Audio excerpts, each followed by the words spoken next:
amigos da Psiclean e do Clube do Livro. Estamos de volta aqui com o nosso segundo encontro, né, que vai abordar o segundo capítulo do livro da FAP, Terapia Analítico-Funcional, criando relações terapêuticas intensas e curativas. Estamos de volta aqui, iniciando esse segundo livro, esse segundo encontro da gente. Antes da gente falar sobre o segundo capítulo, propriamente dito, vamos promover, né, a Psiclean, a leitura e também o comportamento de ler, né? Então, falando um pouquinho da Psiclean, somos uma clínica de psicologia, prestamos atendimentos presencial e online a preços populares. Procura a gente aí no WhatsApp, nos Instagrams meu ou da Psiclean, né, para mais informações a respeito desses serviços. Tá? Psicursos está com o Clube do Livro aqui no momento, e no futuro teremos alguns cursos voltados para a qualificação do psicólogo também, em temas variados. Tá? Estamos aqui promovendo também a leitura, né? No caso, leremos 3 livros diferentes: o livro da FAP, o original, né, do Kohlenberg Tsai, o livro da DBT, aplicando a DBT, né, mini spoiler, né, que eu acho que vale a pena falar. Não, prometo que não vai mudar para vocês aí, quem acompanha fanaticamente essas coisas, mas quem acompanhou aí o primeiro episódio da Mulher Hulk, né, na Disney, que lançou a semana passada, o Hulk faz DBT. Né, isso aí, ó, tá vendo? A Disney tá por dentro, cara, do que é bom de fato. Né, ali, o Hulk faz DBT para gestão da raiva. Vamos falar dele mês que vem, tá? Sobre DBT. Tá? Enquanto isso, a gente vai falando da FAP. Né? Aqui eu não vai estragar o episódio da She-Hulk, não, pra você, cara. Pode assistir lá sem problemas, isso aí. Mas fiquei empolgado, né? Quando eu vi que os caras estavam trabalhando com esse material fino que a gente acompanha aqui também. E por último, o livro do Walden Chu, né? Que a gente vai fechar, bem na época das eleições, lendo sobre essa experiência social que o Skinner imaginou. Né? Então vamos promover também aqui um hábito de leitura, um comportamento de ler. Tentar transformar esse comportamento num hábito de ler, potencializar esse comportamento. Tá? E para poder usufruir, né, dos ganhos que isso aí dá, né, proporciona às pessoas. Então a leitura, ela tem que ser um comportamento aprendido, ninguém nasce lendo, né, um comportamento aprendido ao longo da história de vida. E do ponto de vista clínico, né, quando as pessoas chegam no consultório precisando de ajuda para melhorar o desempenho nos estudos, né, para melhorar a leitura, o hábito de leitura ou coisas relacionadas a isso, como é que eu faço? Tá? Eu não sou psicopedagogo. Tá? Eu não vou trabalhar pedagogia, né, assim, técnicas pedagógicas ou coisas assim. Né? Isso ele pode facilmente conseguir na internet e usufruir de um material de qualidade até. Né, ali na internet também. Eu, na clínica, eu vou estar buscando entender melhor esse comportamento dele.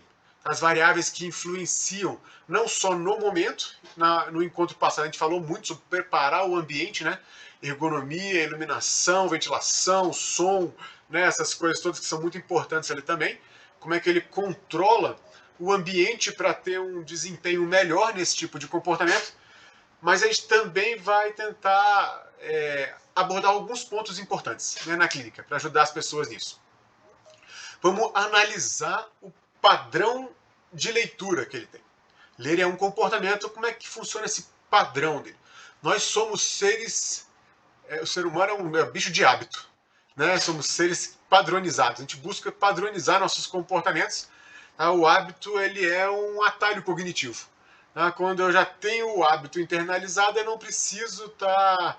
É mais fácil, né? É mais automatizado todo o processo. Ali, eu acordo de manhã, eu não perco tempo escolhendo minhas roupas. Eu pego a primeira que tem na gaveta ali. Esse é o meu hábito. Ali para isso. Acelera, né, aquele momento.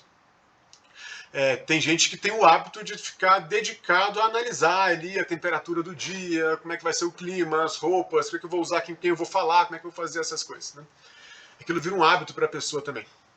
Como é que você incorpora no seu cotidiano um hábito como o hábito da leitura, um hábito nobre, superior. Né? As pessoas que têm o hábito da leitura são pessoas com condições melhores de entender o mundo, de analisar o mundo.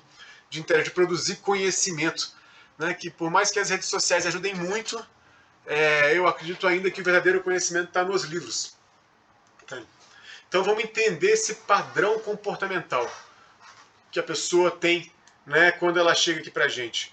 Vamos descrever a frequência desse comportamento, tá? A intensidade dele, a frequência, se ela lê todo dia, se ela lê uma vez por semana, ou menos do que isso, ou se lê de forma aleatória, né? Ele não tem um padrão focado em horários, por exemplo, para ler, ou em dias para poder ler, né? Até porque algumas pessoas têm rotinas variadas, né, para poder planejar encaixar esse hábito como um compromisso, né, ali na agenda. Vamos ver a intensidade desse comportamento. Se ela para ler e ela já consegue render bem, né, logo de cara, ou se ela para ler, mas acaba demorando para dar aquele start, sabe? Demora para pegar no tranco. Eu chamo de carra-álcool. Antigamente, né? Agora com ignição eletrônica, não, as pessoas, os mais novos aí não vão nem lembrar como é que era. Mas antigamente, carra-álcool no frio. De manhãzinha você ia ligar ele demorava, né? Tentando pegar. Algumas pessoas são assim no comportamento de leitura. Elas arrumam tudo, deitam lá e tal, e aí fica com dificuldade de dar aquele start, né, para poder ler.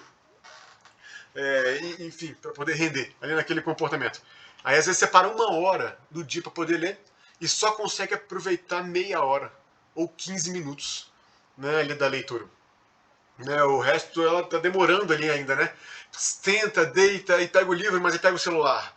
Aí vira pro lado, aí alguém chama. Aí faz alguma coisa, aí vira, aí fica pensando na vida, assim, sei lá. E daí demora, né, para dar aquele start. Então, e quando começa a ler também, né, quanto tempo leva, né, de leitura assim ininterrupta, né? Como é que ele consegue render? Ali para a gente pensar a intensidade desse comportamento. Descrever a topografia das respostas, né, que estão envolvidas ali naquele processo. Né, tanto da topografia pública, né, que é muito simples, a topografia pública da leitura, né, basicamente você tem que estar com um livro em mãos, ou uma mídia digital que seja, Kindle, um PDF, uma coisa assim, né, ali aberto na sua frente, e o olho vai passando, né, linha por linha. Ali você tem que virar as páginas, alguma coisa assim. Do ponto de vista do mundo privado, aí sim a topografia é bem mais rica. A pessoa tem que ficar sob o controle daquelas contingências. Tem gente que lê imaginando que é a voz de alguém que está falando, né? Que está lendo. Tem gente que lê pensando, né, arruma algum artifício cognitivo qualquer assim, sabe? Para poder se envolver melhor com aquele comportamento de leitura e potencializar ele. Né? Então pensar os sentimentos envolvidos, né, os respondentes, se fica ansioso, se fica triste, se fica feliz, se, né, e tudo mais, aonde sente no corpo, né, esse tipo de coisa. Tá? Então descrever a topografia das respostas, né, é um ponto legal para a gente enriquecer a análise na clínica, né, sobre esse comportamento. E eu ensino a monitorar o comportamento. Seja ele qual for que você está querendo controlar melhor, é importante estar monitorando ele. Né? Como do mesmo jeito que a gente passa na clínica o diário da ansiedade, né, que a gente monitora o humor das pessoas, né, se melhorou, piorou e tal, em casos de depressão, enfim, ou casos de risco, a gente vai monitorar também o hábito de leitura. Como é que tem feito? Mas não no sentido pedagógico, tá? Que é quase, ou tem muito, quase não, talvez tenha muita similaridade funcional com as contingências que os pais têm, né, em cima do comportamento de leitura dos filhos. Né, ele quer um comportamento de fiscalização, né, de cobrança, né, e de algum tipo de controle aversivo, que a pedagogia se especializou nesse tipo de coisa. Né, assim, as escolas são verdadeiros antros de controle aversivo. Né, mas as pessoas precisam se especializar. E os pais repetem esse tipo de coisa, né? Mas na terapia não vou eu repetir isso. Já tem muito ambiente que ela pode ter, que ela tem contato, onde esse tipo de contingências estão atuando em cima dela. Tá? Na terapia eu quero mais analisar, entender, né, validar, não, dando certo ou dando errado ali aquele comportamento. Vamos entender as variáveis que estão influenciando naquele comportamento. Né? Se tem um assunto específico, tá, que está distraindo toda hora, a cabeça fica fugindo para aquele assunto específico, né, vamos analisar aquilo ali, entender melhor aquele comportamento. Ou se cada hora é um assunto novo que vai aparecendo e vai desconcentrando ali, né, e prejudicando aquele hábito de leitura adequado. Outros aspectos clínicos importantes, né, para trabalhar quando as pessoas chegam no consultório, né, buscando ajuda com esse comportamento de ler, investigação na vida dela, buscando, por exemplo, modelo dos pais. Seus pais eram bons leitores? Né, eles forneceram para você esse modelo? O modelo dos pais é muito forte, né, na aquisição de comportamentos, especialmente na primeira infância ali, né, que a criança fica muito exposta a estímulos da família de origem, né, ali, e hoje, depois da primeira infância, também tem uma influência muito forte. A família é uma agência reguladora significativa, mas com internet, televisão e amigos e escola e tudo, a família acaba tendo muitas concorrências, né, ali também. Mas investigar o modelo dos pais, né, se deram esse tipo de exemplo, ou se a pessoa vai ter que buscar esse exemplo em outra referência, né, que não sejam os pais. Quem é que você conhece que domina esse hábito de leitura? Né? Você já conversou com essa pessoa, né, sobre como é que foi que ela desenvolveu isso, sobre como é que ela faz para manter, né, esse comportamento, que consequências reforçadoras, prazerosas e que consequências aversivas estão envolvidas também, né, nisso.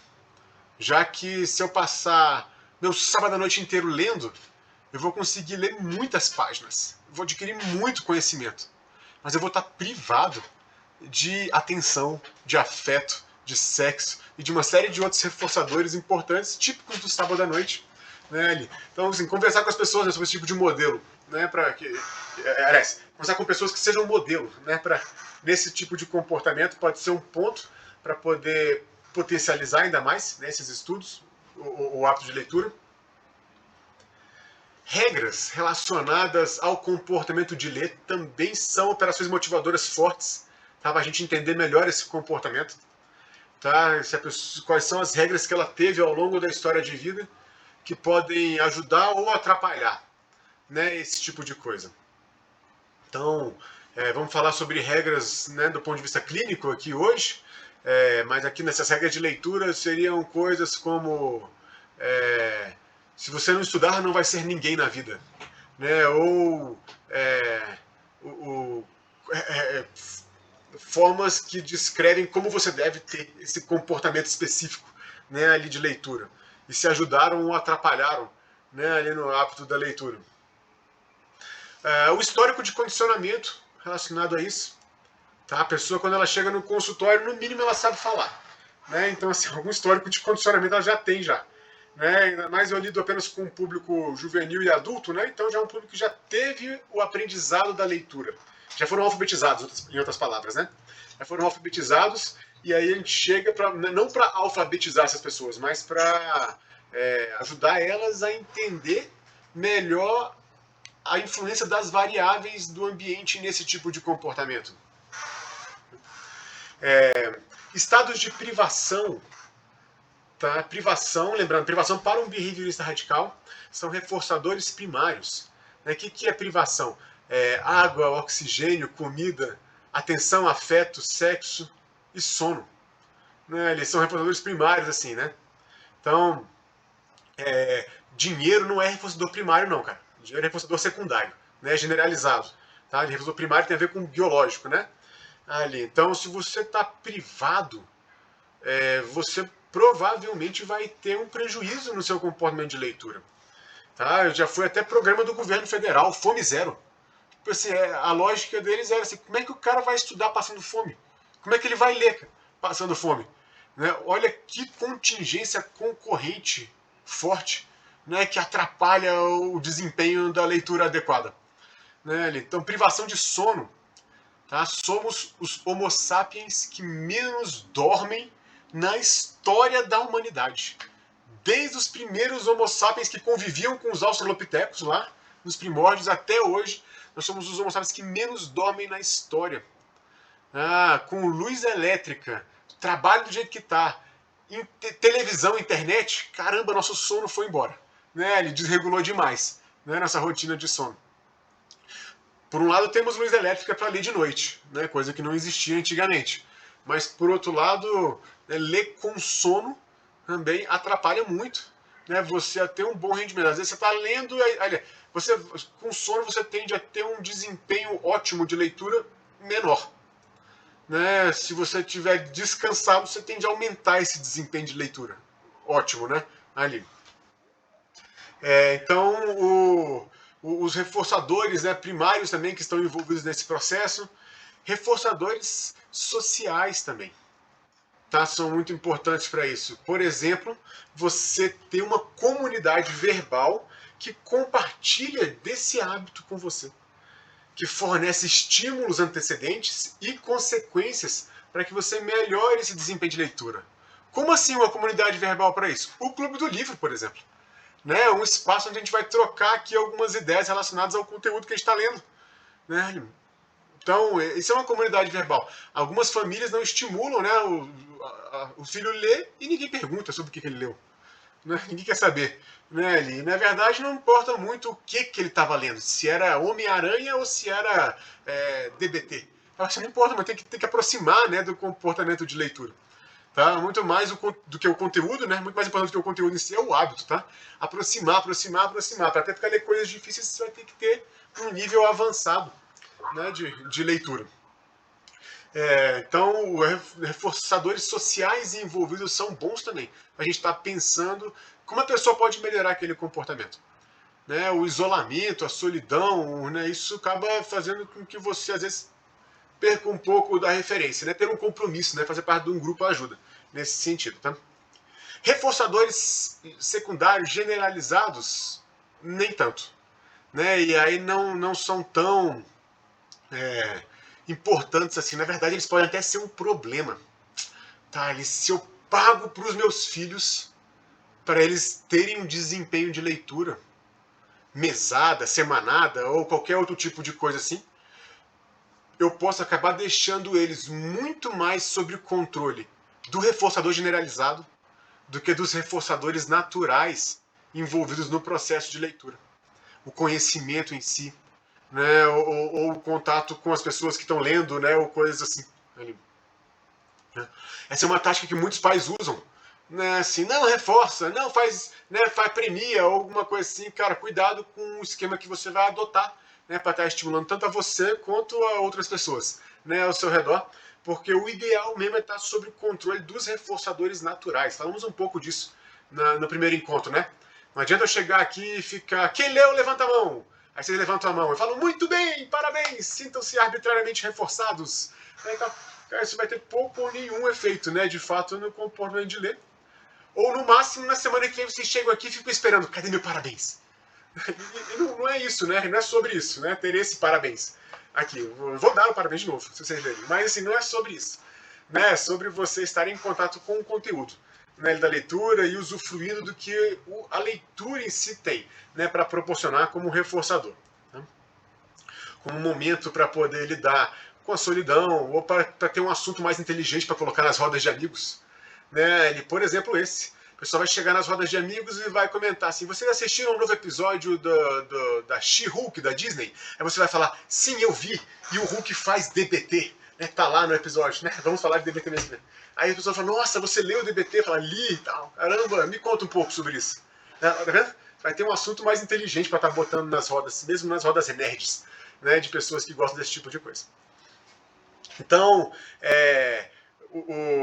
né, onde a gente vai, como a gente tinha combinado, né, a gente vai pingando algumas coisinhas relacionadas ao comportamento de ler ao longo desse nosso clube do livro. Tá? Além de falar do conteúdo, né, vamos falar algumas coisas dessa, que a ideia é promover, né, não só esses conteúdos aqui que a gente está lendo, mas é promover a leitura e promover a Psiclean e a Psicursos, né, que é onde eu estou aqui falando para vocês, tá? Chega de enrolação, vamos lá pro livro. Então, capítulo 2, cara, do livro da FAP. Eu aguardo comentários de vocês também, tá? Via chat, via WhatsApp da gente, ou via as páginas do Instagram minha ou a da Psiclean, tá? Para poder ter feedbacks, tanto sobre a leitura, o hábito de ler, né, o comportamento, como também sobre o conteúdo em si. Tá? Quem está com dúvida, quem está ou quem está, né, teve uma sacada qualquer e quer compartilhar, tá? Passa para a gente aí, tá? Que a gente vai trabalhar com vocês junto. Tá? Isso aqui. No capítulo 2, né, o Kohlenberg e Atsai vão aplicar a clínica da psicoterapia analítico-comportamental. Então, o primeiro capítulo, né? O primeiro capítulo foi teórico, né? Assim, filosófico, bases filosóficas, conceitos teóricos em torno disso. Agora a gente vai entrar no manual mesmo. Isso aqui é um manual de FAP. Ele propôs a ser isso, né? Ele se propõe a ser isso. Então vamos ver o que ele tem para falar para a gente sobre como é que é feito esse tipo de coisa. Tá? E aí ele começa falando que, como somos comportamentais, né, vamos focar no comportamento. E numa relação terapêutica, tem dois sujeitos se comportando ali, né? O paciente e o terapeuta. Então temos comportamentos desses dois personagens para estar analisando dentro da relação terapêutica. Além dos personagens fora, né? Pai, mãe, marido, mulher, namorado, amante, ficante, né? Vizinho, papagaio, chefe, não sei quem, que aparece cachorro, né? As pessoas trazem cachorro para terapia doidado. Então assim, além desses todos que aparecem ali, né? A gente vamos conversar sobre eles eventualmente na terapia. Mas na FAP ele vai destacar o comportamento que acontece dentro da sessão, tanto do terapeuta quanto o do paciente. Tá? O comportamento do paciente, né, lembra, comportamento é uma contingência tríplice, antecedente, resposta, consequência. Tá? Então, se o paciente responde, o antecedente, dentre as muitas variáveis antecedentes, uma delas é o comportamento do terapeuta. Por exemplo, ele olhou para o terapeuta olhou para ele, falou, pois não, né, como posso te ajudar? Ou como é que foi a semana? Né? Aí ele começa a responder. Né? Então, o antecedente foi um comportamento do terapeuta. Ele vai responder e, como consequência, também vai envolver o comportamento do terapeuta. Né? Que vai estar validando, comentando, confrontando, fazendo cara de paisagem, que seja. Né? Mas vai estar, de alguma maneira, né, consequenciando aquele comportamento. Eu quero que a pessoa fale na terapia. Esse é o principal comportamento que ela tem na terapia. Vamos falar. Preciso estimular esse comportamento dela. Então, assim, eu tenho que reforçar, balança a cabeça, assim, ó, né, diz aham, né, essas coisas são importantes, né, a gente virou no mundo virtual aqui agora, aí eu quase não vejo vocês mais, então, assim, é difícil, me perco às vezes, porque não tem ninguém balançando a cabeça pra mim, né, ali, pra poder entender se tem alguém ouvindo ou não, né. Então, o terapeuta tem que fazer esse tipo de coisa na sessão, né? E a gente vai também aprender quais consequências a gente vai fazer e como, né? E quando e que tipo de consequências isso tem. Né, ali. Kohlenberg e Tsai vão classificar os comportamentos do paciente de 3 formas diferentes. Tá? Que eles chamam de CRB, Clinical Relevant Behaviors, ou CCR. Né, como eu aprendi CRB, as versões mais modernas, né, da FAP, os livros já vêm traduzidos com CCR, comportamento clinicamente relevante. Né? Como eu aprendi lendo no original, quando eu estou no automático, eu só falo CRB. Tá? Só falo CRB. Então vocês já sabem que CRB é uma sigla em inglês para Clinical Relevant Behaviors. São os comportamentos do paciente que são importantes, que são relevantes. Nem todos eles são. Todo comportamento do paciente vai poder ser analisado pelo terapeuta. Todo. Mascar chiclete, mexer no celular, falar do abuso sexual, ou sei lá qual outro. Todo pode ser analisado. Agora, quais são aqueles realmente relevantes para eu poder fazer essa análise? Tá? Isso é uma baita dica desse manual, que é o manual da FAP, né, pra gente. Ele vai classificar esses comportamentos em 3 categorias. Problema, progresso e interpretação. CRB1, CRB2, CRB3.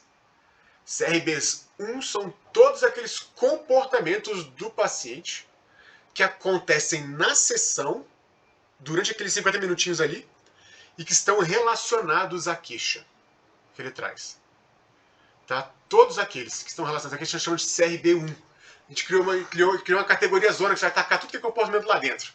Quando você tiver na dúvida, você olha para a categoria e fala, qual que eu vou pegar aqui? Vamos pescar um. Né? Vamos pescar um para trabalhar aqui na terapia agora. Tá? CRBs2 são aqueles comportamentos clinicamente relevantes que o paciente apresenta na sessão e que estão relacionados com os progressos dele. tá? Coisas que vão ajudar ele a solucionar a queixa que ele traz, tá, pra gente. Então, os CRBs 1, que são os da queixa, eu quero diminuir de frequência. Os CRBs 2, os que estão relacionados à solução, eu quero aumentar de frequência. Não só eu já identifiquei os comportamentos, como eu sei o que eu espero deles. Tá? Eu vou atrás disso agora, né, ali na clínica. Então, né, olha que direção interessante, né, já está dando pra gente. Você não vai chegar lá e muitos terapeutas iniciantes ficam perdidos. Né, a pessoa começa a falar, ele fala, meu Deus, vou pra onde agora? O que eu falo dessa? Continua falando, por favor, porque eu nem sei que pergunta que eu faço. Né, uma coisa assim. Mas você agora não, você já sabe. Eu falei, será que isso que essa pessoa está falando tem a ver com a queixa ou com a solução?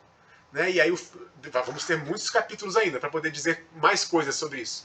Tá? Mas você já tem esse primeiro passo, né, ali. Vamos falar desse comportamento aqui? Aí a pessoa fala, por quê? Eu falei, não, é porque eu acho que tem a ver com a queixa.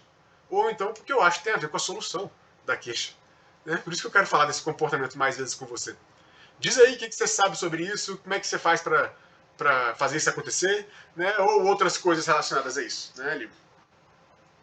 E a terceira categoria de comportamentos que ele traz, os CRBs 3, são comportamentos do paciente, que acontecem na sessão, relacionados a fazer interpretações sobre o próprio comportamento. Tá? Eu quero que ele faça análises funcionais dele mesmo, sabe? E dos outros também. Né? Então eu vou. E assim, ele não vai chegar no primeiro dia e vai sair fazendo análises funcionais. Né? Nem se for estudante de psicologia. Ele vai ter alguma vantagem já, mas nem se for estudante de psicologia vai chegar fazendo na primeira sessão. Não é isso. Ele vai emitir qualquer comportamento que seja algum tipo de interpretação, e aí eu vou reforçar esse comportamento e tentar modelar ele. Tentar lapidar esse comportamento para ficar uma análise funcional cada vez mais precisa, né? Mais eficiente, mais coerente, né? Desmistificando algumas crenças que as pessoas têm sobre o que afeta o comportamento dela, mas que na verdade não influencia. Né? Crenças que elas têm muito variadas, às vezes crenças, né, mundialmente compartilhadas, tipo horóscopo, né? Ou às vezes crenças menos compartilhadas, né? Compartilhadas entre ela e mais uma pessoa só, ou enfim.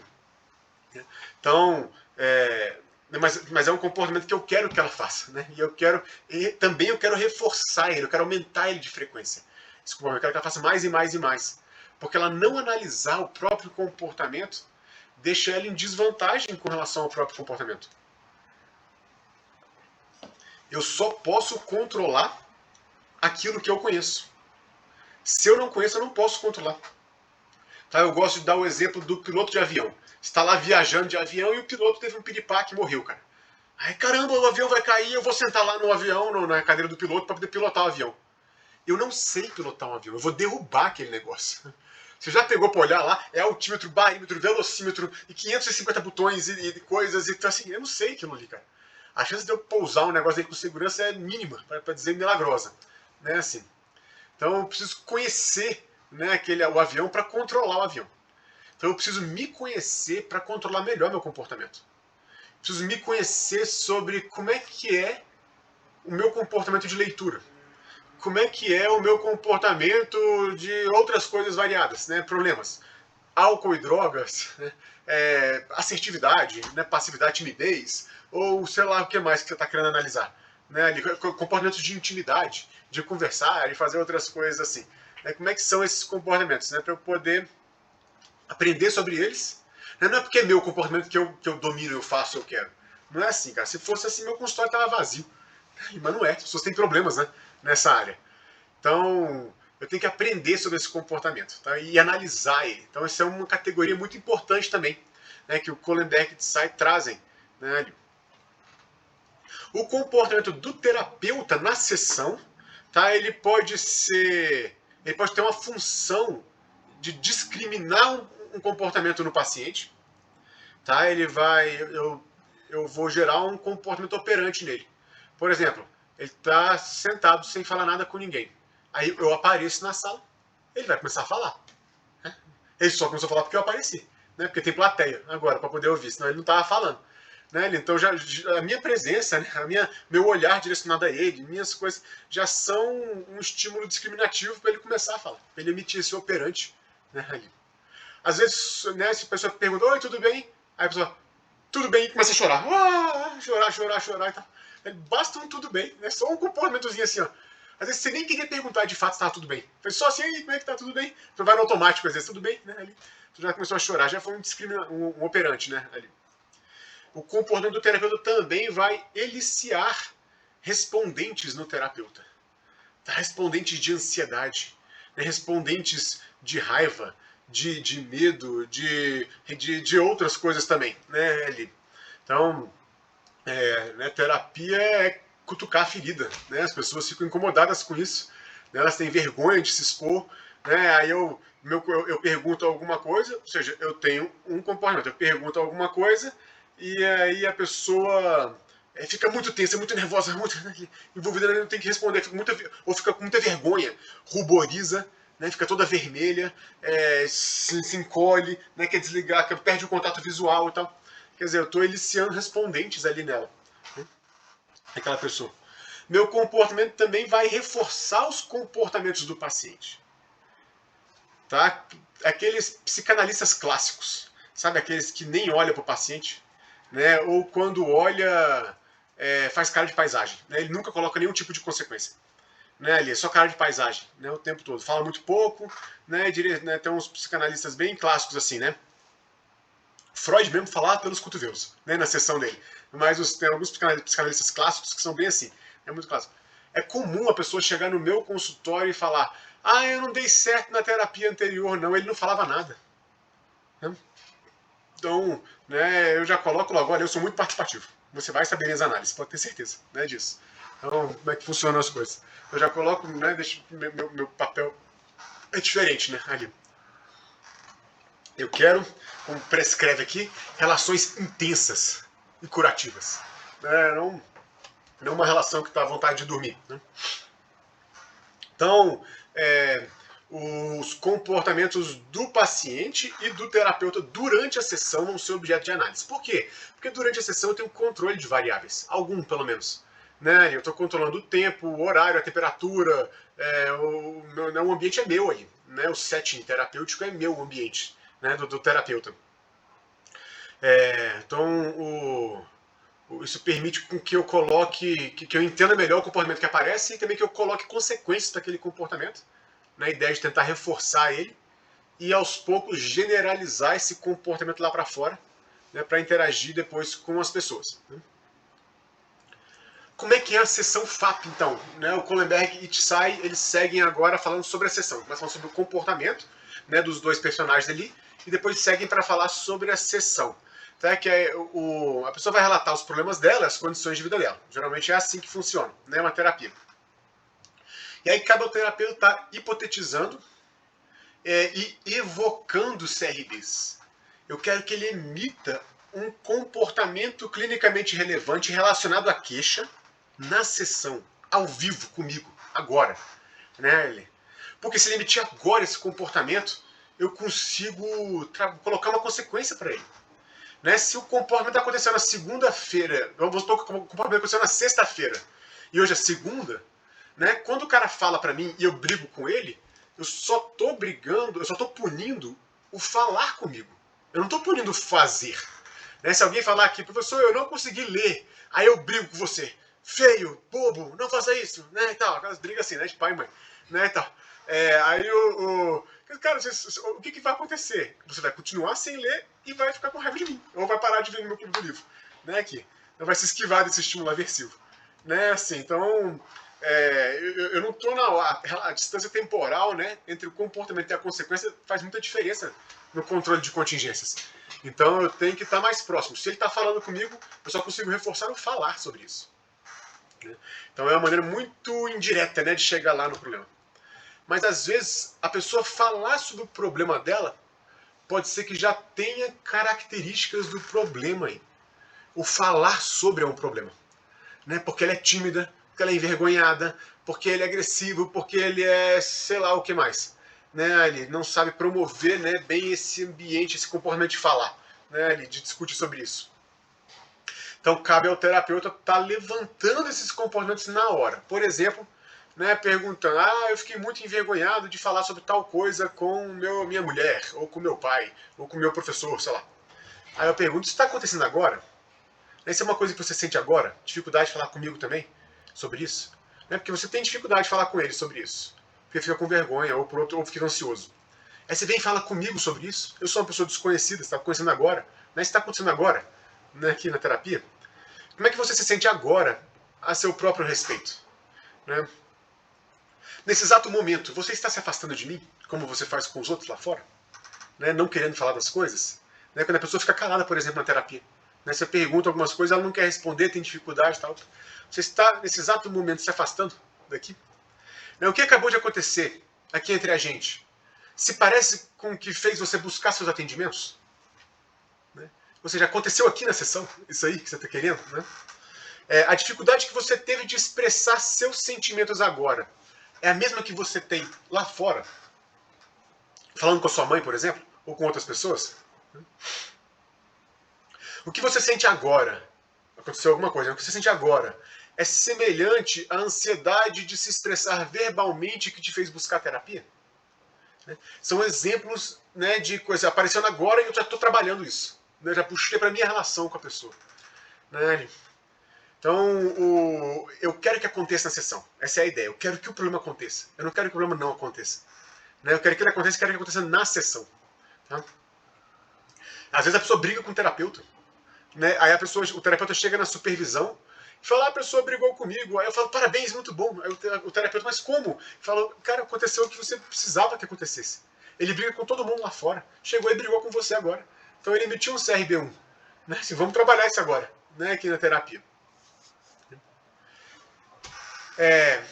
Kohlenberg e Tsai trazem 5 regras. Cara, essa parte é massa. Né? Por quê? Você chegar num denominador comum desse, cara, 5 regras para terapia, é coisa de gente refinada. Né? É difícil você colocar essas regras, né? Como é que vai ser aquela relação tão imprevisível, né? Conversando com alguém que você nem sabe quem é e nem sabe qual é o problema dela. Então, colocar as regras é legal. Regras do ponto de vista comportamental. Regras são formulações verbais que descrevem como se comportar numa determinada contingência. Então, regra de trânsito, por exemplo. Tá? Eu tenho uma regra de trânsito. No sinal vermelho, freia. Nessa situação, se comporta assim, freando. Se você não freia no sinal vermelho, pode ser que, 1, você chegue mais cedo em casa. Você deu sorte. 2, você seja multado. Você deu um ligeiro azar. 3, você sofre um acidente com chance de ser fatal. Isso deu muito mal, né, com isso. Então, assim, olha as consequências que tem esse comportamento. Para não correr risco, obedece às regras. Regras de trânsito. Então, regras vão descrever como se comportar naquela contingência. Aí assim você vai ter o reforçador que você quer. Então, 5 regras da FAP. Prestar atenção aos CRBs. Evocar CRBs. Reforçar CRBs. Observar os efeitos potencialmente reforçadores do comportamento do terapeuta nos CRBs do paciente e fornecer interpretações de variáveis que afetam o comportamento do paciente. Essas são as 5 regras, né? Vamos descrever melhor aqui um pouquinho. Vamos abordar aqui que eles descrevem isso. 1. Então, prestar atenção aos CRBs. Isso é intensidade na terapia. Tá? Intensidade. O Kohlenberg até colocam, muitos desses CRBs são transferência. Olha só, ele está usando um conceito do Freud, cara. O Freud não patenteou o conceito, né? Apesar de algumas pessoas se comportarem, né, como se as linhas de psicologia patenteassem seus conceitos e princípios, não, né? Ele não patenteou isso, ele fala que qualquer um pode usar do jeito que quiser. Como é que um comportamental vai entender transferência? Transferência é eu me comportar aqui com você como se fosse uma contingência do passado. Então eu vou me comportar com o meu terapeuta do mesmo jeito que eu me comporto com o meu pai. Então, né, isso quer dizer, é um CRB1. A pessoa vai estar, né, ela não está discriminando adequadamente cada uma das variáveis das pessoas com que ela está se relacionando. Então ela tem problemas lá e vai repetir esses problemas aqui também. Lembro de uma paciente assim que chegou na terapia uma vez, eu falei alguma coisa e ela, você parece minha mãe quando você fala assim. Aí eu falei, tem coisa aí. Já vou ficar atento. Né, ali. Daqui a pouco ela começa, minha mãe critica demais, minha mãe faz não sei o que, minha mãe faz aquilo. Eu falei, ela tá me associando com controle aversivo. Olha só. E eu tava fazendo às vezes perguntas de investigação, alguma coisa assim, mas ela já associou, ele tá se comportando como se fosse aquela contingência, e não como essa contingência de agora. Eu não vou negar isso, eu vou me aproveitar dessa contingência, vou ficar intenso ali nela. Eu vou entrar no jogo, não vou fugir do jogo de contingências ali, eu vou entrar nesse jogo, para poder trabalhar com a pessoa. Então, para ter intensidade, né, na sessão. Segunda regra, eu vou evocar CRBs. Tá? Evocar um CRB1, ou seja, um problema, e criar condições para desenvolver o CRB2. Então eu quero chegar no momento onde ela foge do assunto. Porque o assunto é muito difícil para ela. Eu chego no momento e foge do assunto. Eu toquei na ferida. Ela fugiu do assunto. Né? Então eliciei esse comportamento. Agora vamos trabalhar um CRB2. Como é que a gente pode fazer na terapia para você ficar menos desconfortável para falar sobre isso? O que eu posso fazer para te ajudar nisso? O que você precisa para poder falar mais abertamente sobre essas coisas? Tá vendo? Ela emitiu um CRB1, eu identifiquei, vou trabalhar um CRB2 na sequência. Tá? Talvez ela não consiga de primeira fazer isso logo, mas a gente vai começar a pegar as variáveis. Pega uma aqui, pega uma ali, aos poucos ela está avançando. Ela vai ganhando confiança em mim também. Né? Que eu estou entendendo qual é a dificuldade dela, quais são os comportamentos clinicamente relevantes. Muitos problemas que envolvem intimidade e amor aparecem na relação terapêutica. Muitos problemas. Que problemas são esses? É comunicação, é relacionamento, né? É aquela interação ali principalmente de intimidade que envolve falar desejos, sentimentos, pensamentos, emoções, né? Ali, aquela intimidade. Né? Então eu vou querer que isso apareça no consultório porque eu vou treinar essa pessoa ali para fazer adequadamente isso e ela poder chegar lá fora e render melhor nesse ponto. Existem uma série de técnicas que podem evocar CRBs, né, que o Kohlenberger e Tsai listaram. Associação livre, né, que é um CRB relacionado à introspecção, a ficar pensando você mesmo com você mesmo. Né? Aí um assunto liga no outro, que liga no outro, que liga no outro, que liga no outro, é associação livre. A cadeia comportamental está ligada por respondentes, por afetos. Né? O próprio Freud já disse isso já. É por afetos que está ligado um assunto no outro. Né? Então, às vezes pega um assunto, pega no outro, parece que não tem nada a ver, mas tem um afeto que está conectando esses assuntos ali. Né? E aí eu vou entender qual é essa contingência que está iniciando isso para poder trabalhar. Né? Hipnose, também um CRB relacionado a renunciar ao controle. Pessoas muito controladoras, né? Não conseguem se entregar ali e vão ter dificuldade, por exemplo, nas relações amorosas. Amor é entrega. Né? Como é que a pessoa vai se entregar se ela é muito controladora? Né? Vai bloquear aquele sentimento. Eu passar dever de casa, eu uso muito essa aqui, dever de casa. Né? Eu passar dever de casa são CRBs relacionados a contra-controle ou obediência excessiva. É ótimo, você passa um dever de casa, o seguidor de regras vai bombar, vai fazer, né, muito mais do que deveria. E o outro que tem resistência a seguir regras, né, não vai fazer. Aí eu não vou punir também não. Eu vou explorar isso, essa dificuldade ali dele.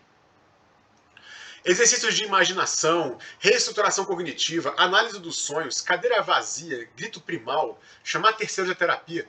Enfim, ele listou alguns aqui no capítulo, né? Para poder falar sobre como evocar CRBs ali do paciente no consultório. Evoquei esses CRBs, eu vou reforçar os CRBs 2. Eu quero diminuir de frequência o CRB1, eu vou evitar punir. Tá? De preferência, ou eu ponho extinção ou eu faço um reforçamento diferencial.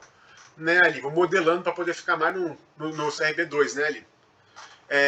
E aí eu vou poder reforçar esses comportamentos por meio de abordagens diretas ou indiretas. Abordagem direta é aquela onde eu estou colocando consequências diretas ali, né, na situação. E aí é importante que você reforce uma classe ampla de respostas, né, porque às vezes a pessoa não emite aquela resposta que você quer. Qualquer coisa que ela responda lá no começo e se aproxime é bom. Eu quero que vocês leiam mais. Se você comprou o livro e não leu, eu já vou reforçar. Porque você está se aproximando desse comportamento de alguma maneira. Tá? Eu quero que a pessoa fale sobre a intimidade dela para mim. Né? Aí ela falou alguma coisa superficial, mas que revela alguma coisa sobre o que ela é. Eu já vou reforçar.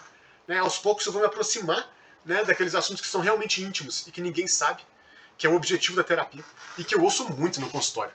As pessoas falando, vou te contar um negócio que eu nunca contei para ninguém. Adoro ouvir esse tipo de coisa. Estou lá no centro da intimidade dela.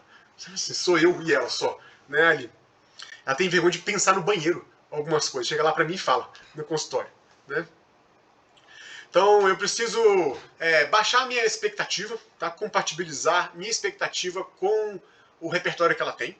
Né, ali, não criar muitas expectativas, que pode ser uma pressão para ela. Né, ali, mas baixar ali. Aos poucos eu vou chegar onde eu quero, né, mas eu tenho que estar junto da pessoa. Amplificar os meus sentimentos do terapeuta para torná-los mais salientes, e os do paciente também. Tá? Os sentimentos do terapeuta são material clínico de análise, os do paciente também. Então eu tenho um capítulo para falar sobre isso.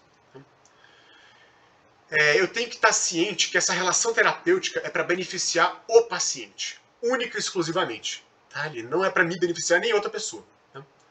Então ele até coloca o Peck, né, em 1979, discutindo assim, o Peck falando, mas o paciente às vezes está carente, né, e eu vou reforçar ele. Né? É bom para ele isso? É ou não é, né? Aí fala, e se a pessoa estiver sexualmente carente? Eu vou lá fazer sexo com a pessoa? O Peck coloca, se eu soubesse, lá na página 36, né, ele fala assim, se eu soubesse, né, com certeza que isso ia ajudar a pessoa, eu até faria. Mas nunca vi isso na vida. Na verdade, não mistura essas duas coisas. Ele deixa bem claro, não mistura essas duas coisas.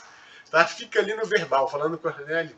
As consequências que você tem que promover para ajudar ele não são essas. Né? São outras. Ele tem que. Não vire. Para essas coisas, ele consegue fácil, cara, contingências para se arrumar. Tinder e esses aplicativos aí estão bombando. Ele consegue fácil alguma coisa assim. Né? Então, sem sexo com o paciente, ele deixa claro ali sobre isso.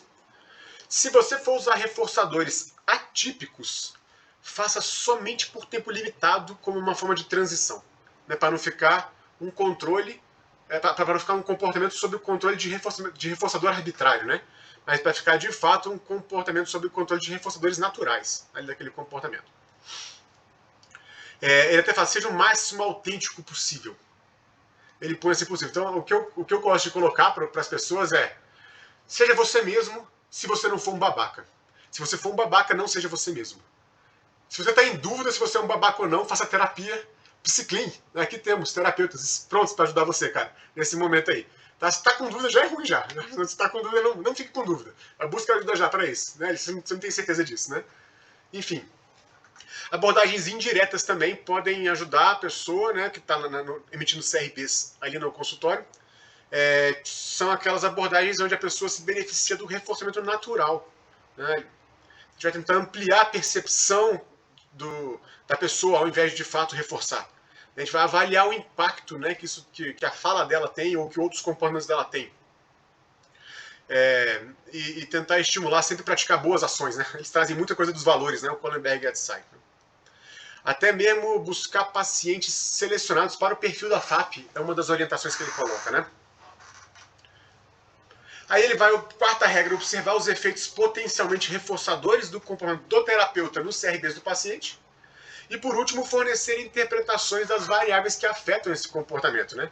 Especificar as relações funcionais, ênfase nos processos comportamentais. Tá, Kohlenberg e Tsai, eles trazem alguns exemplos ao longo desse primeiro capítulo. 2 aqui eu peguei para trazer para vocês, né, nesse primeiro capítulo, que é um exemplo da paciente que foi abusada pelo pai por uma década inteira, né, e ela se expressar, falar o que ela deseja ou o que ela não deseja, né, foi severamente punido pelo pai. Então, quando chega no consultório, ela tem que expressar um desejo e ela se esquiva. CRB1. Né? Aí o CRB2 dessa paciente seria ela conseguir lembrar disso, conseguir falar disso, se emocionar com isso, dizer o que deseja, aprender a confiar no terapeuta em primeiro lugar, para depois generalizar isso lá para fora. Tá? Aceitar o amor do terapeuta, um carinho genuíno que o terapeuta tem para querer ajudar a pessoa. E o CRB3 é justamente observar e interpretar esse comportamento dela. Elogiar por ela ter enfrentado isso e lidar com isso de outras maneiras. O outro caso clínico que ela traz são problemas de intimidade refletidas no padrão afetivo sexual. Acabamos que nosso tempo está esgotando aqui, para poder explorar melhor isso. Mas, enfim, são exemplos que abordam situações de intimidade, de amor, de confiança, de vulnerabilidade, de autenticidade, de expressão dos sentimentos, de saber pedir e solicitar, de saber fazer uma DR. Tá? As pessoas fogem de DR. Elas fogem porque elas não sabem fazer uma DR. Elas não sabem discutir relação. Tá? Por que as pessoas fogem de briga na rua? Porque elas não sabem brigar, cara. Porque se você soubesse brigar, talvez você não fugisse tanto. Você não vai procurar briga na rua. Mas se a briga estourar em cima de você, você tem que saber reagir. Né? Você não precisa ficar procurando DR com marido, mulher ou namorados. Né? Você precisa, quando acontecer, saber lidar bem com isso. Né? E a terapia é um excelente lugar para estar trabalhando esses comportamentos. Né? De poder falar sobre sentimentos, expressar sentimentos, conversar sobre o do outro. Como é que eu posso chegar lá nos meus objetivos? E por aí vai. Né? Então, esse é o capítulo 2, do livro da FAP, nossa meta de hoje, do nosso cronograma. O capítulo 3 é suplementação, aumentando a capacidade do terapeuta para identificar comportamentos clinicamente relevantes. Ou seja, vamos anabolizar sua terapia na próxima semana, lendo esse nosso capítulo 3. Tá? Aguardo vocês na semana que vem, nesse mesmo horário e canal. Tá? E também aguardo feedbacks de vocês, gente. Tanto aqui no WhatsApp, quanto no chat, ou no chat aqui do Teams, quando a gente estiver interagindo. Ou no chat do WhatsApp, ou nos directs ali do Instagram, da vida, meu ou da Psiclean. Entrem em contato aí, dê um feedback pra gente, tá? Sobre como é que vocês estão aí na leitura e nos conteúdos relacionados a isso. A ideia é acompanhar vocês, nesse processo, tá? Obrigado, Cláudia e Renata. Já me sinto reforçado por vocês já. Tá bom? Cláudia de novo. Beleza. Obrigado, gente, pelos feedbacks. Nos vemos semana que vem, então, nesse mesmo horário.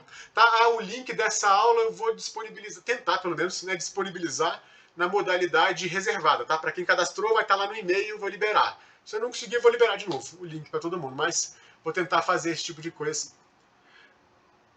Valeu, tá fazendo mais sentido, né, Fabiana? Obrigado pelo feedback, senão eu vou me perder aqui, vou ficar viajando sozinho aqui. Quero viajar com vocês, e não sozinho. Valeu, gente, até semana que vem. Beijo, tchau.